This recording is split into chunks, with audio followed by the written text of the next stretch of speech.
तो राम मंदिर दान गणना प्रभारी की नियुक्ति की गई है। शोभनाथ मिश्र बने हैं नए गणना प्रभारी। सुरक्षा पारदर्शिता बढ़ाने के मकसद से यह कदम उठाया गया। तो चढ़ावे की धनराशि की गिनती फिर से 2 शिफ्ट में होगी। सुबह 8 बजे से दोपहर 2 बजे तक पहली शिफ्ट होने वाली है और दोपहर 2 बजे से शाम 8 बजे तक दूसरी शिफ्ट होगी।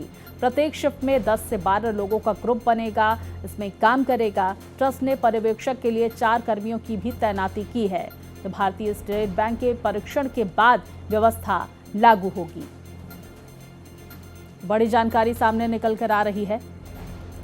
हमारे सहयोगी मनमीत हमारे साथ जुड़ गए हैं। मनमीत, क्या कुछ जानकारी सामने आ रही है अब चढ़ावा को लेकर? क्या गणना होगी, क्या कुछ अपडेट इसको लेकर? स्वाति, देखिए, जो दान का जो राशि है उसमें पारदर्शिता रहे, इसके लिए स्टेट बैंक ऑफ इंडिया ने शोभनाथ मिश्र को गणना प्रभारी बनाया है और ये बहुत महत्वपूर्ण कदम उठाया गया है।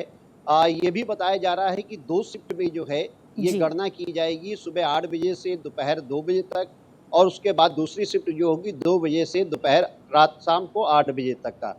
इसमें 10 से 12 लोग प्रत्येक शिफ्ट में काम करेंगे।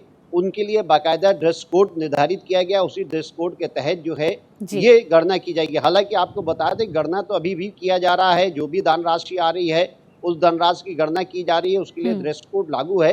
लेकिन और व्यवस्था पारदर्शिता के साथ सामने आए, किसी तरीके की कोई दिक्कत ना हो, किसी तरीके की कोई अपराध उसमें ना हो, तो ऐसे में वहां पर सीसीटीवी कैमरे की भी व्यवस्था और ज्यादा कर दी गई है। जो कैमरे इससे पहले 6 लगे थे उसको 10 कर दिए गए हैं। और ये जो गणना का जो कार्य है उसको भी पारदर्शिता लाने के लिए जो है वहां पर 4 पर्यवेक्षक दल भी बनाए गए हैं जो उसकी निगरानी करेंगे, जिसमें एक भूतपूर्व सैनिक भी रहेगा।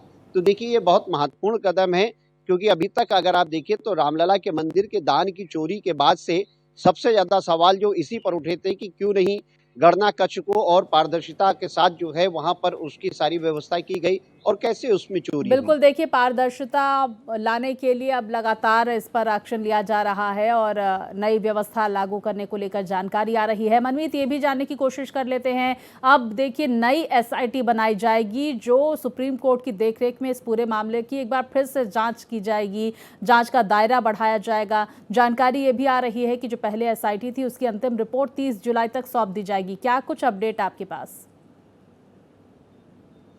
देखिए, जिस तरीके से सुप्रीम कोर्ट ने सुनवाई की और सुप्रीम कोर्ट ने यह सुझाव दिया है कि एक नई एसआईटी बनाया जाए जिसमें आईपीएस अधिकारी हों, तो जो सूत्र बता रहे हैं कि लखनऊ रेंज की जो आईजी हैं किरण एस, उन्हीं के नेतृत्व में जो है ये एसआईटी का फिर से नया गठन किया जाएगा।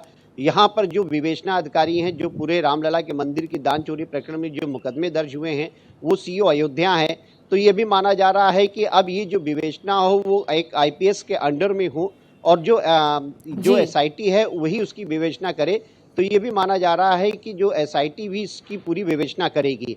तो ये बहुत महत्वपूर्ण कदम है और इसका गठन संभवतः है कि आज हो जाना चाहिए, ये माना जा रहा है। बिल्कुल, देखिए, बड़ी खबर आ रही है। मनमीत, बहुत शुक्रिया जानकारियां दर्शकों तक पहुंचाने के लिए।